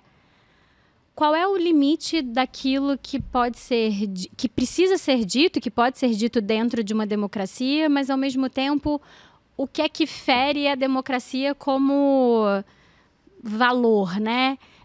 Porque muitas vezes, por exemplo, eu vejo decisões sendo tomadas para que uma pessoa não possa falar uma determinada coisa numa rede social, seja ela qual for. Será que, de fato, isso defende a democracia? Ou será que a pessoa precisa poder falar e aí tem a lei para dizer isso é crime e você tem que arcar com as consequências daquilo que você fala, né? Porque não deixar falar, eu acho que você... além de alguma forma você violentar o que é a democracia, eu também acho que tem uma questão de, cara, mas esse discurso não morreu, né? Ele continua vivo em outros lugares, assim. Será que não é importante deixá-lo aparecer para que a gente possa discutir como sociedade? Ao mesmo tempo, existe uma discussão muito grande de quais são as coisas que são ditas que aí sim são contra a democracia, né? Assim, será que vale, por exemplo, tramar contra a democracia numa democracia? O que é aquilo que dá uma implodida no sistema e que a gente precisa, de alguma forma, proteger? Eu acho que essa é uma discussão absolutamente contemporânea e que a gente precisa cuidar dela, né? Para que a gente... Porque tem uma coisa que eu acho que a gente também não tem muito a visão quando você fala dos algoritmos, e eu acho que a inteligência artificial também vai fazer com que a gente tenha um pouco mais de consciência sobre isso, o algoritmo, ele é treinado em cima daquilo que a gente conta para ele que a gente gosta. Então, a gente também precisa ter a clareza de que a gente precisa se abrir ao diferente, né? De que o algoritmo não necessariamente governa a tua vida, que ele pode ser importante no determinado momento. Eu não sei se vocês já usaram o YouTube Music, por exemplo. Eu amo o YouTube Music, porque ele entende claramente... As sugestões são incríveis. Tanto que as pessoas falam assim, nossa, mas que playlist é essa? Eu sei lá, eu sei que... De algum jeito o YouTube me conhece. Exatamente, o YouTube me conhece e vai me apresentando músicas que são as músicas que eu gosto. Ao mesmo tempo, a gente também precisa fazer o esforço de se abrir para outras coisas para a gente conhecer outras músicas. Senão a gente vai ouvir coisas que se parecem, que se relacionam de alguma forma com aquela sua escolha no início. Inteligência artificial é um pouco a mesma coisa, né? A inteligência artificial é treinada a partir dos textos que a gente produz, dos vieses que a gente produz. Então a gente tem que ficar muito ligado, porque senão a gente vai... fazer com que o computador aprenda exatamente todos os vieses que a gente tem, e a gente já tem visto isso acontecer em determinados casos, né? O que coloca também a gente numa discussão que eu acho fantástica, que é muito legal, que é, apesar da minha tese no mestrado ter comparado empresas nativas e empresas em transformação digital, e aí tem alguns findings interessantes, do tipo, as empresas em transformação digital falam muito mais a palavra digital do que as empresas digitais, porque elas precisam dizer que estão indo para esse caminho. O que é ser nativo digital hoje em dia? No mundo em que a revolução digital está acontecendo de forma tão rápida, será que uma pessoa que nasce em 2024 está mais pronta para lidar com os desafios da inteligência artificial do que alguém que nasceu como eu em 84? Será que o Google, por exemplo, está lidando com a inteligência artificial com tanta facilidade assim? Então, eu acho que tem também uma questão de... Será que a gente já não caminhou tanto no digital, que o digital está na vida de todo mundo? E aí essas fronteiras entre o ser nativo e ser em transformação também já não estão mais fluidas? Essa reflexão você traz dentro da tese? Trago porque a minha hipótese foi por água abaixo, né? A minha hipótese é que seria completamente diferente. Uhum. Porque eu vivi uma empresa em transformação, vivi uma empresa digital e eu queria comparar as duas. Vamos pensar também que eu estou falando de mercado americano e que eu peguei um recorte que era 2020 a 2022, um pouquinho ali 2023. Então eu peguei os anos de pandemia. Quando você olha, e aí tem uma coisa só para vocês entenderem o que eu fiz exatamente, mas tem uma abordagem muito bonita na linguística que chama linguística de corpos, que basicamente a gente coleta grandes quantidades de textos reais, de falantes autênticos, e aí a gente processa esses textos a partir de métodos computacionais e estatísticos para a gente entender quais são as correlações que a gente acha do ponto de vista de linguagem. E aí essa análise quantitativa ganha uma camada qualitativa porque a gente começa a interpretar esses fatores, e eles se tornam o que a gente chama de dimensões. Então, eu descobri ali 4, 5 grandes dimensões dos textos coletados sobre esses dois tipos de companhia. E aí eu descobri que o tipo de companhia, na verdade, orientava muito pouco as dimensões. Mas tinha uma especificamente, tem duas que eu acho que vale a pena citar. A primeira delas é, tanto para empresas nativas quanto para empresas em transformação digital, o Money Talks. Saber falar sobre resultado, eficiência, lucro, rentabilidade. Isso faz parte de todas as empresas. A gente vai retomar isso no final, porque eu acho que tem um aprendizado importante aqui. Então, e essa era a dimensão que mais pontuava entre os meus textos. Ou seja, é estrutural do mundo corporativo, a gente precisa saber falar essa língua. Mas tinha uma outra dimensão que dava para a gente a pista de que, apesar de em todas as outras o tipo de empresa não importar muito, teve uma especificamente que era a venda de uma visão pelas empresas em que as empresas nativas digitais, sim, performavam melhor do que as empresas em transformação digital. E aí a minha hipótese eu acho que as empresas em transformação digital estão tão preocupadas com os seus processos, os seus times, a formação das suas pessoas, os seus objetivos, a sua virada, de fato, que às vezes elas deixam de vender uma visão de mundo. E a visão de mundo fala muito com o propósito de quem está trabalhando por lá, sabe? Então, eu acho que tem esse aprendizado de empresas nativas digitais para a gente, que é quando a gente faz uma venda de uma visão de mundo, a gente é muito mais capaz de encantar e de tocar no propósito de alguém do que quando a gente está falando ali de rentabilidade, lucratividade de processo.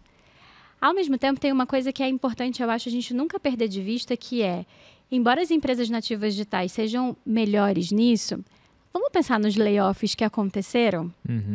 Os layoffs que aconteceram há um ano e meio atrás, mostram pra gente que essas empresas, elas talvez são mais moldáveis, no sentido de, quando está tudo bem do ponto de vista de contexto econômico e de resultados, é mais fácil vender uma visão de mundo do que quando o resultado está começando a ser ameaçado. Quando isso acontece, eu tenho a sensação de que essas empresas conseguem fazer a volta mais fácil para esse diálogo mais numérico, de processo, de estrutura, de corte. E depois, passado um tempo, elas voltam para essa visão de venda de futuro. É como se as empresas em transformação digital tivessem que trabalhar um pouco nesse balanço. Uhum. Elas ficam muito numa visão corporativa e numérica e vendem pouco o propósito. E aí eu quis trazer esse aprendizado no final, porque eu acho que a gente que vive em empresas que vendem propósito e visão, tem uma coisa que eu acho que os layoffs ensinaram pra gente, que é, no final do dia, a gente tem que lembrar que a gente trabalha em empresas. E que a gente está trabalhando em empresas para ter impacto, para gerar lucro, para gerar resultado, porque senão eu também acho que a gente espera da empresa uma coisa diferente do que a natureza dela pode dar pra gente, e eu acho que a gente acaba abrindo mão do nosso poder de agência sobre a nossa carreira, né? A gente tem que fazer escolhas de carreira que nos façam ter empregabilidade e que nos posicionem da maneira como a gente quer se posicionar no mercado profissional, em vez de deixar de entregar para a empresa essa decisão em 100% dos casos. Uhum. Olha o que você está dizendo, que coisa doida. Eu vou até pegar uma matéria aqui, mas eu concordo absolutamente, porque a gente estava falando sobre storytelling, de um entrevistado que a gente fez lá nos Estados Unidos com ele. E quando você vai querer vender a tua empresa, você vai fazer um pitch para conseguir levantar um investimento, cara, você pode dizer dos números, só que os números às vezes não existem, ou não é o money talk ali, não é o cara. O cara é a visão que você quer dar. Então você vai contar uma história legal. Você tem 10 minutos para fazer isso aí, cara, monta a melhor história, envolve aspectos da vida, correlação, para o cara conectar com aquilo e falar, cara, eu entendo isso, eu já vi isso, o mundo precisa desse negócio. Por que a Tesla chegou a valer mais do que todas as outras montadoras de veículos juntas? E quantos veículos eles produzem de forma? Então vamos trazer o lado money aqui.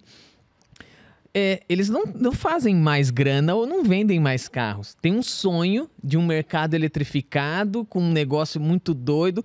Cara, a venda da visão, ela tá muito mais forte do que, de fato, a parada do que está acontecendo.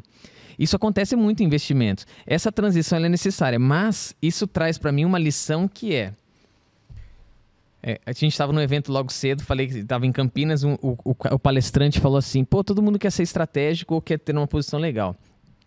Eu quero que alguém agora levante aqui, era um público de RH grande, e fale quais são os 3 maiores diferenciais da tua empresa com relação aos teus concorrentes. Ninguém levantou. Então, ele está no Money Talk aqui. Então, vamos falar de business, cara. E ele usou a palavra business, esse cara. Vamos falar de business. Então, para conseguir essa posição, cara, além de falar de business, você tem que saber construir uma história bem legal. Muita gente não tem essa habilidade. Eu não sei nem o que... Eu sou, fãzaço disso. Sabe, esse podcast surgiu e veja só o que nós fizemos até aqui. Se alguém chegou até aqui, presta atenção agora. Uhum. Quando a Carol sentou na nossa frente, a gente quis contar uma história. E ela tá falando do mestrado, mas ela tá falando da vida. E em vários momentos ela traz a história da família, do marido dela, da nacionalidade dele e do comportamento dos meninos. Tá vendo como a gente reúne tudo isso para dizer, cara, isso é mais interessante. As pessoas pagam por isso, pagam com o tempo delas, com a audiência, né? Você acha que o mercado vai mudar? Como que você vê isso agora caindo dentro das empresas? Porque o teu trabalho desperta para isso. Cara, não tenho dúvida de que ele faz isso, sabe? Mudar em que sentido? Pegar esse lance e falar assim, eu preciso trafegar nisso. Não é mais sobre ser... Porque agora a tua hipótese cai, porque não é sobre ser um nativo digital em transformação. Cara, eu tenho 37 anos e meu filho fala, mas você não é um nativo digital. Pouco importa, porque se eu entendi o mecanismo, eu trafego nos dois agora. Não é porque você nasceu agora que você vai dominar a inteligência artificial melhor que eu, porque de fato não é sobre a inteligência época, em si, não é sobre o risco, si, né? Não é sobre o risco que passaram dizendo, ó, a partir desse ano você está nesse grupo, mas de certa forma eu tenho condição de definir o meu futuro. E você levantou 2 mecanismos que definem o meu futuro. Se eu souber falar essa língua, a probabilidade de eu conseguir acessar lugares mais estratégicos da minha companhia, elas aumentam. Sim. E é justamente também por isso que a gente tem cada vez mais filósofos, historiadores trabalhando para explicar para a gente quem é a gente nesse mundo tecnológico, né? Porque, na real, a gente entender mais sobre a tecnologia não faz a gente entender mais sobre a gente mesmo, né? Uhum. E também, um paradoxo faz a gente entender cada vez menos de tecnologia, né? Porque não é sobre a ferramenta, né? Ela deixa de existir. Quantas coisas já não deixaram de existir, né? Ou se transformaram E quer saber outra coisa? O nativo digital, se ele é um nativo digital consumo, puro consumo, não é um intelectual do que é ser nativo digital, cara, você perde horas da tua vida na frente da televisão, de um celular ou de qualquer coisa, e no fim você fala assim, tá, e agora? Que condição de vida você tem de fazer uma autoinvestigação ou de montar uma apresentação ou um projeto e vender essa ideia? Ou de entender que não é o algoritmo que dita as regras da minha vida, né? Então, assim, você pode passar por essa experiência com o algoritmo ditando a sua vida, né? Mas Exato. Que experiência que vai ser essa? Eu diria que o principal desafio que a gente vai ter, assim, daqui para frente é exatamente esse. É a gente entender que a tecnologia faz parte da nossa vida, mas que, de alguma forma, a gente alimenta a tecnologia e é a gente que desenvolve a tecnologia. Então, como é que a gente passa a olhar para a tecnologia menos como algo que seja definidora das nossas vidas? Vamos pegar esses dois segmentos, o nativo e o em transformação digital. De alguma forma, eu acabei criando uma polarização, né? Se a gente parar para pensar, olha que contradição. Assim, eu própria criei uma polarização entre dois tipos de companhia que eu esperava que fossem muito diferentes entre si e que, no final das contas, se mostraram ali um pouco mais permeáveis. Mas eu acho que é a gente começar a entender que, seja lá em que ano que a gente nasceu e em qual seja a nossa relação com a tecnologia faz parte das nossas vidas, ela vai continuar avançando, só que ela pode dar para a gente ferramentas muito importantes para a gente ser mais produtivo, para a gente se comunicar melhor, para a gente conseguir acessar ou fazer tarefas, executar tarefas que a gente não seria capaz de fazer sozinhos. Mas, ao mesmo tempo, quais são os debates que a gente tem que promover para a gente fazer com que essa tecnologia, de fato, nos ajude e impulsione a sociedade? E aí, eu acho que tem menos a ver com a polarização de quem é que entende mais e passa a ser um debate de, beleza, em que mundo que a gente vive hoje? O que a gente quer construir? E, a partir daí, como é que a gente molda a tecnologia a nosso favor, né? Eu acho que tem dois grandes comportamentos. É como se, quando a gente falasse de nativos em transformação, eu acho que é como se a gente estivesse definindo dois grandes grupos. Os grupos que estão muito confortáveis e os grupos que estão correndo atrás. Eu acho que hoje ninguém está 100% confortável com a tecnologia, porque a tecnologia está impondo para a gente desafios constantes e muito rápidos, para os quais a gente não consegue ter respostas prontas. Então, dado que a tecnologia normalizou isso, no sentido de ninguém estar mais confortável, como é que a gente, a partir daí, então, consegue incentivar debates que sejam importantes para a gente sair dessa polarização e passar para alguma coisa que, de fato, vai mudar o nosso futuro? É que a gente fala nativos digitais, mas as empresas que estão em transformações, elas são nativas, sei lá, do corporativo, sei lá, e não deixaram de tentar entender como é que é esse universo em nenhum momento, né? Então, assim, por mais que você seja nativo, seja uma empresa nativa digital, não significa que você vai ter que deixar de entender, de estudar aquilo, e que você também não vai passar por uma transformação digital sempre ao longo do caminho, né? Porque tudo vai mudar. Muda um pouco a natureza de como você enxerga aquilo e como você está preparado diante do desafio. Mas eu acho que a gente, em nenhum momento, em nenhum nativo, nesses marcos que a gente tem, né? Todo mundo nasceu na época de alguma coisa, né? E isso não fez com que a gente se tornasse mestres, especialistas, 100% em qualquer disciplina. A gente está sempre em aprimoramento, em transformação, né? Então a gente tem esse estigma com o digital, mas na real tá todo mundo, acho que, em transformação, né? Quer saber um negócio? Vamos para a prática de uma coisa. Quando a gente entra numa telinha do Teams, certo? Muita gente não abre a câmera. E se a gente pegar, vamos usar a tua diferenciação, se eu pegar o nativo digital, muito fortemente ele não vai abrir a câmera dele. Ou ele vai ficar desconfiado também do que elas ou ele vai colocar um avatar, ou sei lá, alguma coisa. Não tem esse lance da exposição, parece que não sei, cara. Nós que somos estamos no caminho da transformação, nos relacionamos melhor com uma condição de fala hoje que eu do lado vendedor, eu preciso entrar numa reunião, nós temos 30 minutos na reunião e eu não posso causar objeções. E a hora que eu abrir aquele quadradinho, você de certa forma tem que se identificar comigo, se sentir bem. A Mara e a Marisa, quando vieram aqui, a gente falou muito sobre isso. Que são aspectos que eu não vou dizer uma palavra, mas a pessoa vai olhar o background que eu escolhi, ele vai olhar para mim, o meu cabelo, o meu óculos e em 8 segundos, o cérebro dele vai se sentir ou confortável e dizer, não sei se eu acredito nesse cara. E eu só tenho 30 minutos. Em 30 minutos, você pode falar, meu amigo, o cara não vai concordar, vai ser muito difícil. Nesse aspecto, veja, se existir uma barreira que diz a galerinha de antes e o de depois, eu preciso me virar no mundo dos negócios com a aparência que eu tenho, com a condição que eu tenho. Isso, de certa forma, é interagir com um modelo digital hoje em que todo mundo trabalha em casa. Quer dizer, vou dizer todo mundo, vou generalizar, mas se todo mundo trabalha em casa e agora eu tenho que vender de casa e eu não chego mais e boto um terno porque eu tenho que chegar com uma maletinha ou com aquela mochila específica, é um modelo de adaptação. Mas isso que você falou do nativo digital de nem ligar a câmera, na verdade, porque a câmera pra gente ainda é uma âncora muito de um mundo pré-digital, né? Do tipo assim, eu preciso te ver pra confiar em você. Às vezes um nativo digital ali usa outros elementos, né? Não necessariamente a imagem sua, pode ser um avatar e eu posso confiar em você porque eu vi que você escolheu uma skill pro seu avatar que, pô, muito você bem, tem um diferencial nisso. Cara, essa do fundo e de você se apresentar e como que você tá vestido, é uma âncora muito nossa em transformação digital, né? Boa reflexão, Fernanda.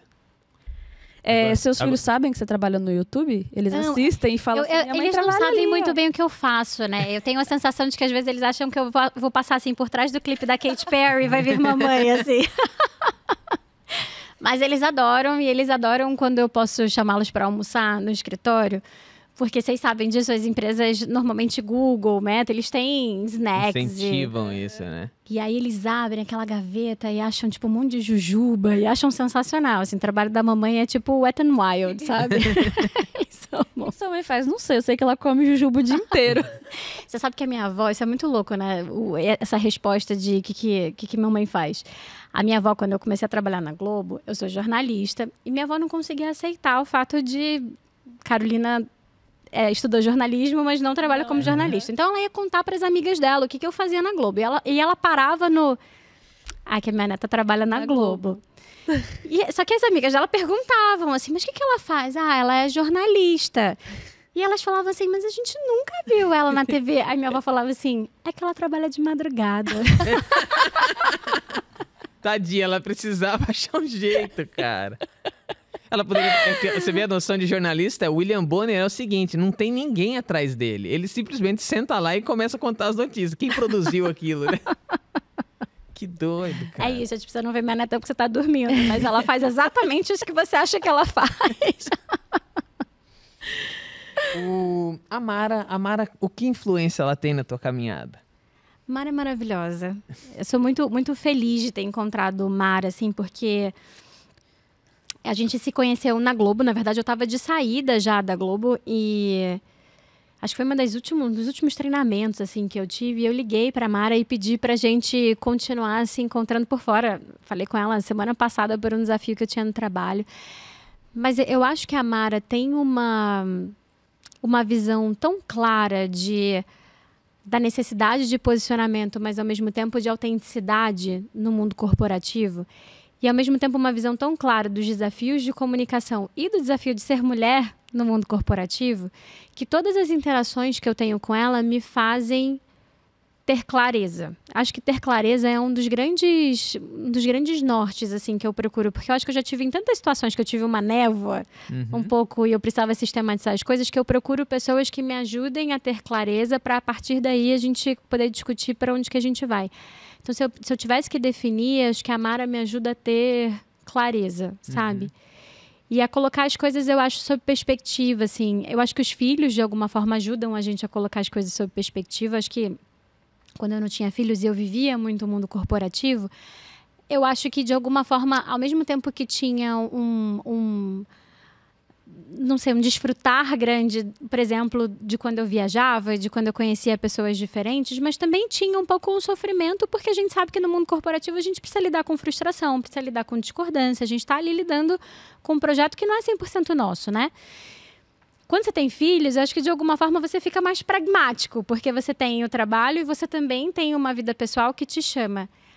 E eu acho que a minha vida acadêmica também me ajuda um pouco a colocar as coisas sob perspectiva. Quando eu vou para lá e eu respiro e eu estudo sobre outras coisas, eu acho que é uma lembrança de que a vida é maior do que isso e que a gente não precisa levar as coisas tão a sério, né? Que dá para ser mais leve, que dá pra gente abraçar um pouco mais a caminhada. Então, acho que a Mara tem exatamente essa beleza para mim, assim, ao mesmo tempo que ela me ensina muito, ela me ajuda sempre a ter clareza de forma rápida e a ser pragmática nas decisões para a gente dar para as questões a importância que elas têm. E aí eu acho que a caminhada fica mais leve e mais bonita, sabe? Cara, eu queria muito repetir. Repetir não, eu queria fazer um segundo episódio, mas várias coisas não nos deram condições de trazê-la aqui. Mas em todo o tempo, quando você traz esse conteúdo todo e essa sistematização, esse modo de olhar, eu vi muito dela, do jeito que ela escreve no livro, assim, ela é muito inteligente. Mara, muito obrigado por ter nos indicado a Carol, porque ela fez essa ponte e que conversa. Pra mim tá sendo uma lição, assim, estar contigo aqui, poder falar disso tudo, sabe? Eu espero que quem tá ouvindo diga assim, tá, mas... Eu falei, cara, eu não sei se eu vou conseguir te colocar na prática sobre tudo isso, mas que seja um momento, 1h e tanto de reflexão sobre, dá um pause na sua vida e veja, basicamente, talvez você está num loop infinito que você não tem noção ou condição de criticar, que talvez quando você dá esse passo atrás, você fala, caramba, é assim que acontece. É por isso que os debates, o tempo inteiro, o cara faz uma pergunta e o outro devolve com uma pergunta, porque ele não sabe responder o cara e ele quer colocar o outro na saia justa. E isso, tem mecanismo por trás de tudo isso, né? Tem mecanismo por trás, exatamente, assim. E acho que se eu puder, se for essa de fato a mensagem no final do podcast, eu vou ficar bastante feliz, assim. Vamos pausar e vamos pensar naquilo que a gente está fazendo, nas estratégias que a gente está colocando. Vamos pensar se a gente está, de fato, incentivando o debate dentro das nossas organizações, assim. Se a gente olha para isso com o carinho que a gente precisa olhar. E se a gente não deveria, talvez, ter um pouco mais de intencionalidade naquilo que a gente está fazendo e também naquilo que a gente está recebendo e na maneira como a gente está reagindo, para a gente conseguir ter um ambiente profissional que seja mais plural e que a gente abrace mais essas diferentes visões. Porque, no final das contas, a inovação vem da pluralidade, do entendimento dos diferentes pontos de vista, de um ambiente que faça com que, de fato, as ideias possam florescer. E acho que isso é não só tão importante para o ambiente profissional, mas principalmente para os desafios que a gente vem enfrentando hoje, acho que é fundamental. Assim, tem um livro do Noam Chomsky que eu adoro o final dele, porque ele lista ali quais são os principais desafios que a gente está vivendo. Eu não me lembro de todos, mas ele fala muito da crise climática, ele fala desse nacional versus internacionalização, assim. Eu acho que é internacionalização e extinção, uma coisa assim o nome do livro. O terceiro desafio, eu não me lembro, mas eu sei que é uma reportagem, uma entrevista, e no final das contas o entrevistador pergunta assim para ele, mas você está otimista, assim? Você acha que, de fato, a luta por esse caminho vai levar a gente para outro lugar? Você está com energia para lutar por isso? E aí ele devolve a pergunta e fala assim, mas a gente tem outro caminho? Dá para fazer diferente? Então, acho que a pergunta que fica no final é exatamente essa, né? Assim, colocar a energia para a gente fazer com que a gente viva num mundo que é mais plural, que contribua mais para o debate de ideia, que as pessoas se sintam mais ouvidas. Será que a gente, de fato, não deveria colocar energia nisso? Assim? Será que não é alguma coisa que vai fazer com que a gente consiga chegar num lugar melhor para os meus filhos, para o seu bebê que vai nascer, para os seus? Acho que tem um pouco a contribuição que a gente quer deixar e acho que ter um ambiente que tenha um debate mais fácil e mais frutífero é algo que a gente pode deixar para gerações futuras, independente de qual seja o tema que a gente está debatendo. Nossa, a gente poderia acabar aqui, mas eu não vou deixar, porque eu vou perguntar um negócio. Conta. Que acho que faz parte do final. O YouTube, ou as mídias, ou as redes, elas deram voz para qualquer um que quiser falar. Só que quando a gente pensa na estrutura de um debate, ele também tem uma estrutura. E muitas vezes eu vejo uma falta condição, ou falta conteúdo, ou falta material de fato para a gente conseguir fazer isso na prática. Porque às vezes você vê alguém que... Vamos discutir um assunto elementar. Veja os caras, o Clóvis, o Karnal, etc. Vamos falar de filosofia? E eu lembro de um professor meu na sala também, ele dizia assim, cara, aqui não tem discussão, vocês não têm a base. Não adianta eu soltar um tema e falar, discute, vamos filosofar. Não é isso, porque o cara que pensou nisso, ele trabalhou 35 anos em cima desse conceito. E o outro que refutou, trabalhou mais 30. Então, enquanto vocês não lerem o trabalho dos dois, não tem debate, não tem discussão. O que de fato falta repertório. E aí a gente volta para coisas básicas. Sai do digital, porque no fundo, quando eu disse aquilo, eu digo, o digital tá para ajudar, mas a gente precisa ter uma base educacional boa. Sem ela, meu amigo, não há como existir, certo? Então, a gente tem que trabalhar no elemento e como é que você se sente? Ou eu tô viajando e falo, Emerson, nada a ver o que você falou. Não, eu concordo muito, porque eu acho que o digital acostumou a gente. Eu acho que tem duas grandes coisas, talvez, que causam essa falta de foco e esse sentido de que a gente não tem tanta referência, que é, o digital dá pra gente muitos snacks, né? Tipo, a gente vai nos conteúdos que são muito rápidos. De alguma forma, a gente fica um pouco viciado. Assim, vocês não sentem um pouco isso? Assim, depois que você sai da tela, você não sente que... Falta, aquilo ali é snack, é dopamina. Exatamente, tomem rapidinho. Assim. Então, eu acho que é ter essa consciência de que a gente está falando ali de conteúdos que são muito rápidos, de que não são profundos e que a gente precisa, talvez, de novo, pausar e pensar um pouco no que a gente vai se aprofundar, o que é caro, o que fala com o propósito da gente, né? Mas a segunda coisa é, ao mesmo tempo, a gente tem uma quantidade de informação tão grande que a gente também precisa saber eleger aquilo que a gente vai estudar, porque no final das contas você pode se sentir meio ali inebriado com tanta possibilidade e ter pouca capacidade de escolha, e aí a gente abre mão da nossa capacidade de agência de novo em relação ao nosso futuro. Então, como alguém que faz doutorado, e vocês devem imaginar que tipo, é uma escolha diária fazer, porque eu trabalho, eu viajo, eu tenho 3 filhos e eu também faço doutorado, não é simples. Mas eu acho que é ocupar um pouco esse papel na nossa vida, né? É de fato ser... Não precisa ser em vida acadêmica, mas é de fato você tirar um momento da sua semana para ler alguma coisa em mais profundidade, para entender um pouco quais são as posições daquele determinado autor, por que ele parou ali, será que tem alguém que contrapõe, que possa ser interessante? E não precisa ser sobre tudo, porque a gente nunca vai dar conta de absolutamente tudo. Mas eu acho que talvez um caminho de autoconscientização e que possa levar a gente para esse lugar um pouco de mais substância seja a gente pensar naquilo que nos move, aquilo que é caro para a gente, assim.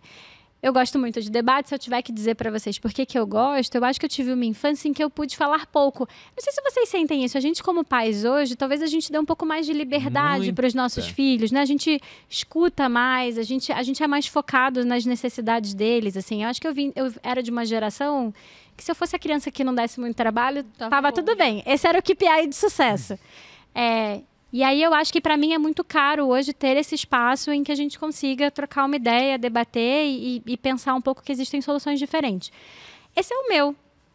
Fer certamente tem o dela, você certamente tem o seu, Emerson, e eu acho que a gente tem que encontrar aquilo que faz sentido, que toca a gente e, de fato, pensar que nesse mundo corrido que a gente vive hoje, todos nós precisamos de uma pausa para que a gente... consuma um pouco aquilo que vai fazer com que a gente tenha outras referências, outro repertório, que a gente coloque o nosso cérebro um pouco para funcionar de outra forma. Isso, né? Que nem todas, para não dizer que nenhuma das respostas que a gente precisa, às vezes, no corporativo estão em livros de business, em livros de, né, a história da empresa de sucesso às vezes não tá lá, sabe? Às vezes é você observar as pessoas que convivem com você ou consumir outras coisas que vão te abrir para as respostas, né? Sabe que você falou isso dos snacks? Uma coisa que eu fico sempre muito atenta, assim, quando eu tô nas redes sociais, é fugir daqueles vídeos em que tem a tela dividida e que aí tem, por exemplo, sei lá, um recorte do podcast e do lado tem uma pessoa cortando sabonete. Não sei se já aparece pra vocês esse, assim. Que a pessoa faz aquele quadrado de sabonete, começa com o estilete, assim, cortar, que é bem satisfatório, ou qualquer né? outro, ele fica passando um rastelinho, sei lá. Que divide a sua atenção. Então, assim, a gente já consome um vídeo que tem, sei lá, 30 segundos, 40 segundos, e ainda você dividiu esses segundos em 2 conteúdos e o seu cérebro tá ali ouvindo um conteúdo que tem uma informação, uma carga, né, visual e tudo, e do outro lado tem uma coisa também que é muito satisfatória, que dá uma injeção de dopamina. Então, assim, a sua atenção, que já era muito reduzida para segundos, se reduz mais ainda, né? Porque aí você divide a tela e tem 2 coisas muito satisfatórias ali rolando e que você quer prestar atenção, né?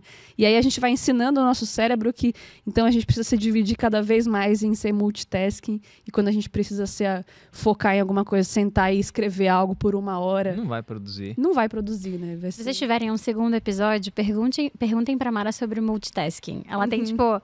opiniões super bem fundamentadas em relação a isso, mas o que ela diz muito pra mim é: Carol, multitasking é uma falácia. Te venderam que você é capaz de fazer várias coisas ao mesmo tempo, seu cérebro não consegue, você vai ficar muito mais cansada.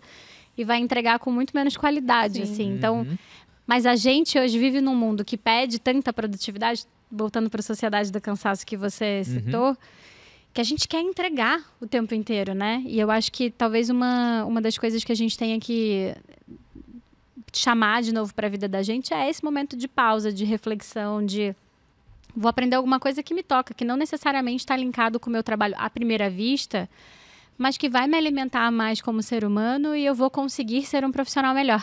As pessoas normalmente me perguntam muito, mas como é que você tem 3 filhos e trabalha e viaja? Primeiro, assim, tem um componente aí que eu sempre gosto de dizer, que é, se fosse um homem na minha posição, provavelmente essa pergunta não seria feita, porque tem vários caras que têm filhos e que trabalham e que estudam e tá tudo bem. Assim? Então tem você um tem que segurar tudo, pouco o cara da não segura nada. Mas tem uma segunda coisa que é como se a gente olhasse para cada um desses mundos e eles fossem estanques. Cara, ser mãe me ensinou a ser muito pragmática no trabalho. Assim, antigamente eu acho que eu levava muito mais tempo para tomar uma decisão do que eu levo hoje. Porque com filhos, você precisa aprender que, assim, criança caiu, você precisa ter uma solução ali naquele momento. A criança está com fome, você precisa ter uma solução. Então, eu acho que a gente... Talvez o segredo de fazer todas essas coisas se conectarem é a gente perceber que nós também somos muitos, né? E que esses lados que a gente tem, eles também não são guardadinhos ali em caixinhas, em mundos que não se falam. A gente fica melhor trabalhando e sendo mãe trabalhando, sendo mãe estudando. Às vezes eu falo para os meus filhos que eu vou para a escola, eles ficam fascinados, eles ficam... Eles ficam te imaginando. Quem é seu professor? A mamãe tem que fazer trabalho. Eles ficam, uau! Então eu acho que tem essa coisa assim, da gente aceitar quem a gente é e entender que sim, a gente tem que fazer escolhas, mas que cabe mais coisa no nosso dia do que a gente normalmente acha que cabe. Tá perdendo muito tempo. Exato. Carolina Andrade, foi um prazer ter você aqui com a gente. Mara, já ficou um episódio aqui, mais um, né? Porque a gente já quer fazer um sobre livro, multitask, e aí quem sabe a Carol, de repente, não vem para ser comentarista nesse episódio. Nossa, eu vou ficar feliz, vou ligar para ela saindo daqui e vou falar, Mara, a gente precisa entregar esse. Você vai falar assim, arrasta, se não quiser ver a conversa inteira, arrasta pro final, que lá no final tem um desafio. Tem uma mensagem para você. É sério mesmo. Tá? O convite continua feito, você sabe que tá feito. Gente, se vocês curtiram esse papo com a Carol, senta o dedo no like, compartilha, manda pra longe, porque se você compartilha, você diz pra rede... Não, eu tenho alguém do YouTube, por favor, faça o final e diz o que acontece. O que acontece quando compartilha? Gente, compartilhem, deem o like, assim a gente vai entender que esse conteúdo é relevante, que ele pode caminhar, trafegar para muito mais gente e a gente conseguir propor essas reflexões tão importantes pra gente ter efetivamente um debate em grupo que faça sentido pro que a gente está propondo por aqui. Que sensacional! Pronto, acho que você perdeu seu posto. A gente vai ter que pegar esse recorte e sempre colocar. Pega esse recorte que é direto do Google para ir para dizer agora o que acontece na prática. Valeu, Carol. Obrigado. Tchau, gente. Obrigada. Carol. Foi um prazer. Tchau. Tchau.